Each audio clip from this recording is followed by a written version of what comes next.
Pahar Trust Nepal is a charity based in the Isle of Man, with the aim of raising funds to build and equip schools in rural Nepal. Each year, Trust Chairman Howard Green leads a group to visit some of the schools. After being surprised at finding wild monkeys seated in the airport, the group is taking a short internal flight, passing the iconic Himalayan mountains on the way to the east of Nepal. We arrive at Biratnagar and take a drive to our first school, which has been supported by the Pahar Trust for many years.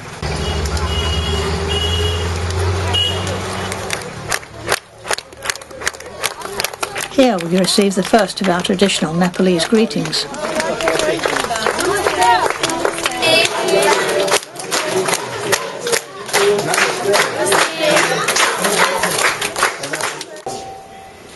It's my great honor to welcome all of you in our school.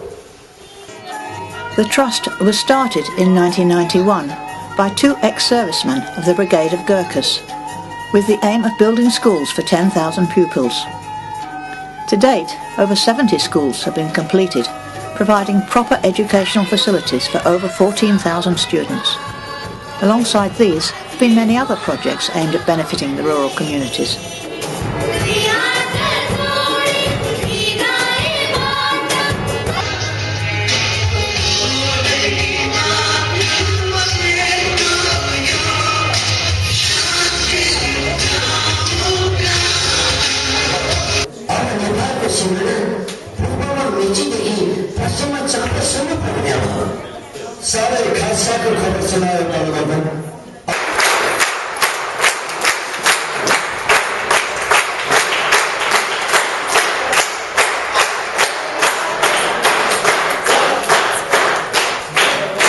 Thank you for the wonderful welcome from my wife and very dear friends. We love coming to the blind school very much, and we enjoyed your entertainment. It was absolutely superb. Malcolm is here introduced to a young pupil that he has agreed to sponsor at £100 a year, an arrangement for many of the students at this school. Colin is meeting the newest pupil, while Laura's bracelets are fascinating some of the older girls.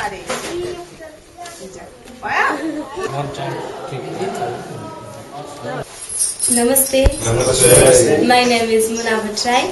I study in grade 9.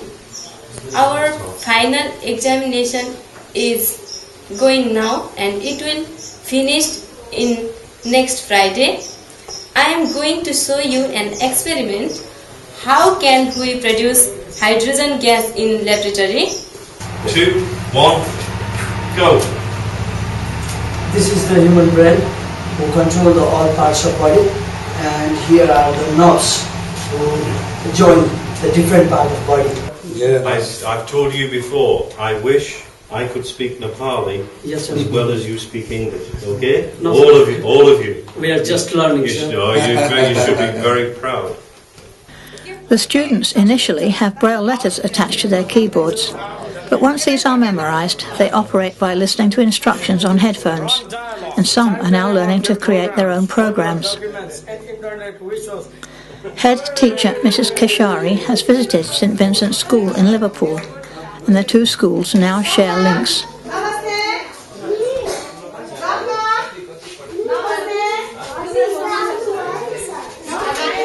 All the pupils here are boarders, as they come from all over Nepal.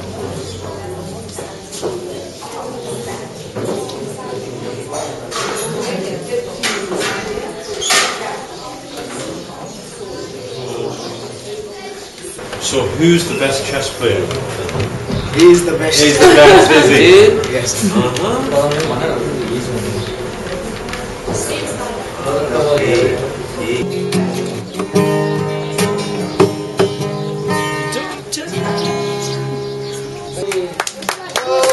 This evening we're staying at the Hotel Himalaya, which is popular enough to warrant an extension being built. The cooler air here is much appreciated in the hot season.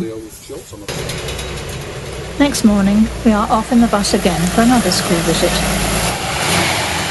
But first we are having a short break at Hille, where the town statue celebrates the brewing of the local millet beer, best drunk when it is hot. However, we settle for cups of tea and coffee before exploring the town and meeting the locals.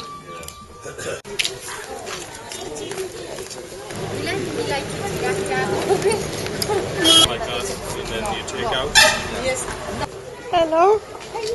Yeah. What's up there? Can you see you?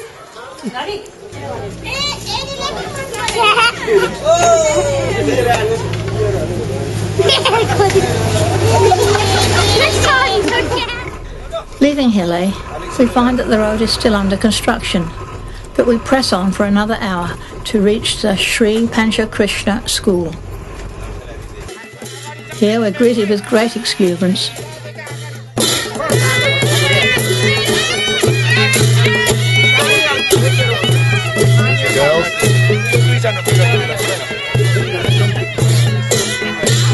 And more scarves and garlands are placed round our necks. A welcoming notice has been put up,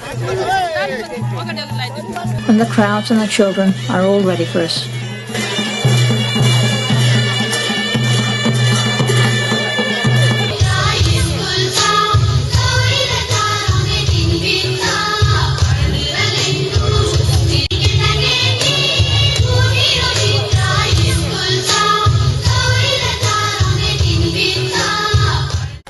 But we are here principally to lay the foundation stone for a school extension funded by PTN.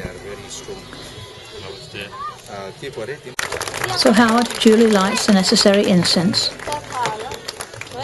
and the workmen pose for their photo to be taken before the entertainment recommences.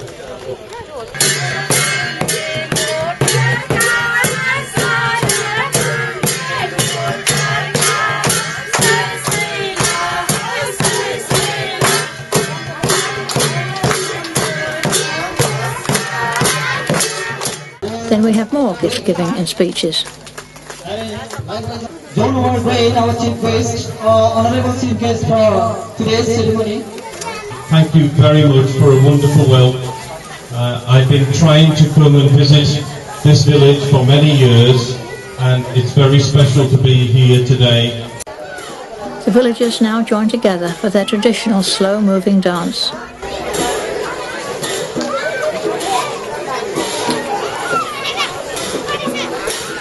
Finally, we say goodbye to the kitchen staff and the teachers before we leave.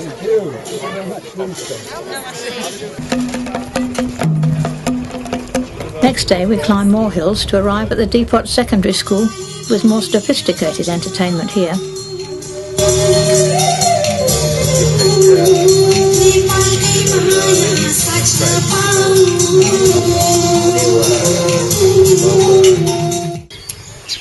This school has exceptionally high standards, and usually when I'm asked to say a few words, we always need a Nepali to help me with the translation. Here, because of such high standards, we're able to just speak in English and you all fully understand. And people always ask me, Howard, why do you work so hard to try and help the people of Nepal? It's because the people of Nepal have been very good to my country. PTN's last project here was to build a girls' dormitory, and Howard explains how difficult it was to get the funding. Lots of oiling and lots of talking and lots of justifying. After an early lunch, we are back on a plane to return westward to Pokhara. After a break, we pack ourselves onto another vehicle and set off again.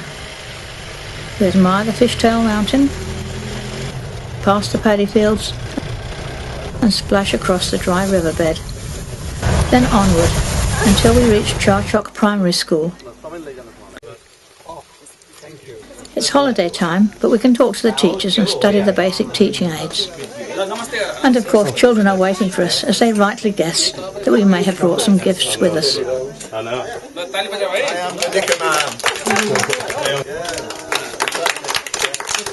Travelling further, we reach the secondary school in its beautiful setting. Here there are no children around, but the headmaster explains how well the school is doing. Very happy Thank you. Here, our school is very. And now we find there's been a strike of bus drivers, resulting in a blockade of the road for all motorised traffic.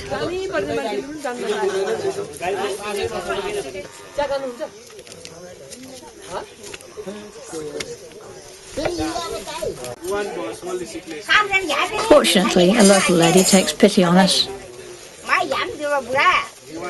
until the standoff clears and we are on the road again.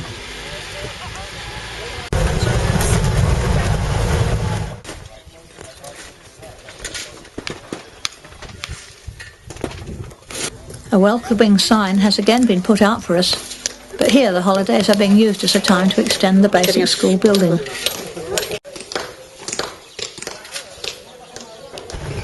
Onward yet again, and at last we have reached our main destination, Pahar village. Here we are again greeted and decorated in local fashion.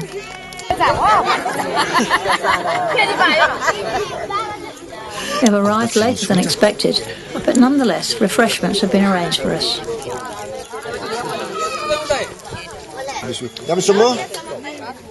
No? Full up? Okay. However, our accommodation for the night will be in the blue building yonder in Cyclist Village, where we shall be sleeping on classroom floors. And in the morning we awake to enjoy breakfast cooked by our porters. 3 years ago since we opened this beautiful school, and we obviously gave you an Isle of Man flag, and it's lovely to still see what we call the bunting.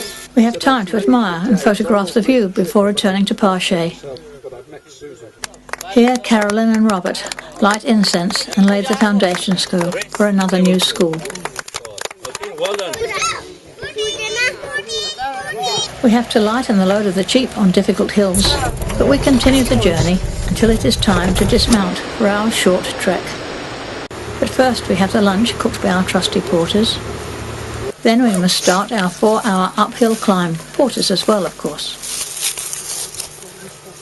We find we need plenty of rest stops, but it does allow us time to admire the view. Thank you. Is that from you, Howard? Oh, thank you.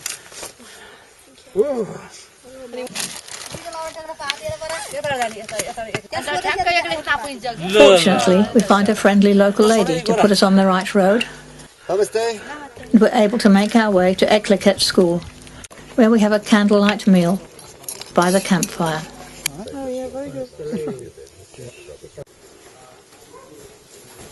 Next morning, we pack up our belongings from the classroom dormitory, ready for our breakfast. Good morning, young lady. And again, the local people come hurrying, having been alerted to our arrival.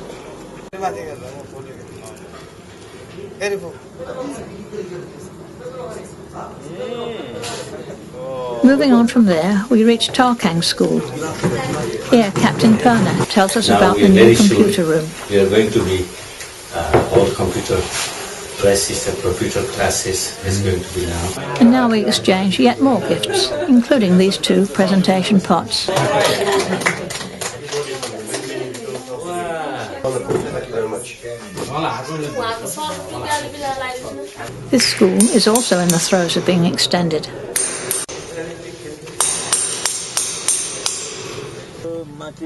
Leaving there, we make our way downhill to catch a local bus. It is already full, but yet more passengers clamber on at each stop.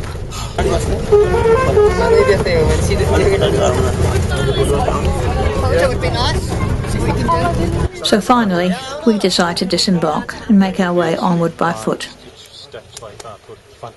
For our final treat, we were able to spend a night in the lovely lodge owned by our Gurkha friends. It is situated overlooking this riverbed, currently dry, but which flooded only recently to sweep away many homes and people from the banks. Here we meet the honey hunters, brave men who climb cliffs using their homemade ladders to reach the honeycombs of the bees built high in the cliffs. In the afternoon, we take our own jungle trek to visit another school.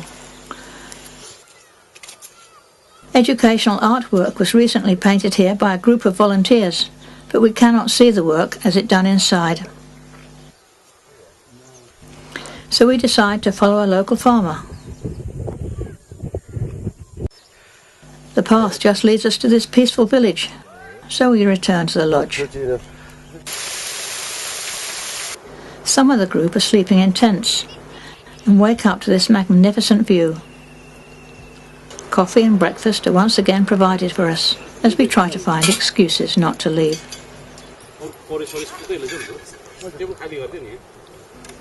However, we have to return to Pokhara, where we celebrate with a party for Laura's 19th birthday and also say farewell to our Gurkha friends and guides.